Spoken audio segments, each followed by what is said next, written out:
Good day. Today we are looking back at the GTX 570, released back in December 2010 at a launch price of $349. The card has 1.2 GB VRAM and requires 550 watt power supply with two 6-pin PCIe cables.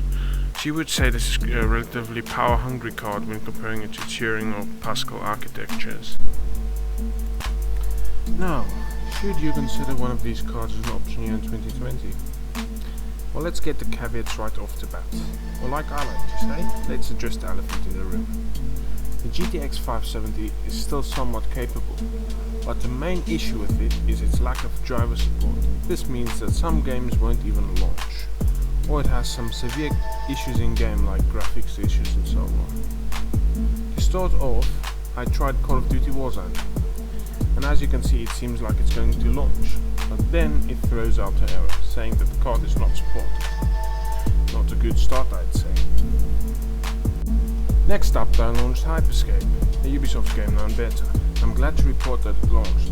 Since it's a relatively new game, I'll turn down the settings to 1440 by 900p with a dynamic resolution scale of 25 to 75% at medium settings. Believe it or not, it actually got 33 frames per second average, although the 1% lows were absolutely atrocious, of it being 11 frames per second, so it's definitely not recommended to play a competitive game online with this scale of performance. But what about low settings, you ask? With 900p low settings with a dynamic resolution of 25 to 100%, we got an increase of 5 frames per second at 38 frames per second average. But what really made the game more playable was the 1% lows that increased with 60%, with it now being 27 frames per second. Next up is Need for Speed Heat, released in Q4 of 2019, so it's not that old, since it's the latest game of the franchise at the moment of recording. I'm glad to report that this game will launch as well, so let's look at the performance.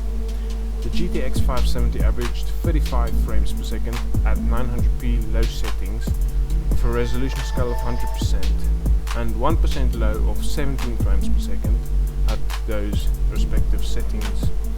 Now this is playable, but you'll feel the drops in frames sometimes, so my decision here is that if you have the GTX 570 and you'd like to play Need for Speed Heat, then this card will get you by for the moment, but I'd suggest an upgrade, or at least an overclock. Well, for the next game, released earlier this year, is Dragon Ball Z Kakarot. Now at a resolution of 900p max settings with a resolution scale of 130, the game does not perform bad at all.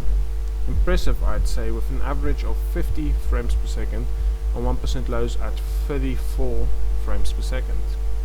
This is definitely playable, with no issues to report. Now the last game I like to benchmark is One Piece Pirate Warriors 4.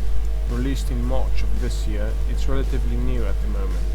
So does the GTX 570 buckle under its pressure or stand proud as it draws closer to death? Well, unfortunately, it buckled and died with this one. With 900p low settings, it averaged 23 frames per second with 1% lows of 12 FPS. It was so close, but unfortunately not playable. Should you consider this card in 2020? Well, it will get you by if you offer up a lot, but it's not recommended anymore. Though if you play at lower end titles or esports titles, it can still do some stuff, but I would not recommend buying this card for more than $15 US. If you like this video, please drop a like and or comment or subscribe. If not, you know what to do.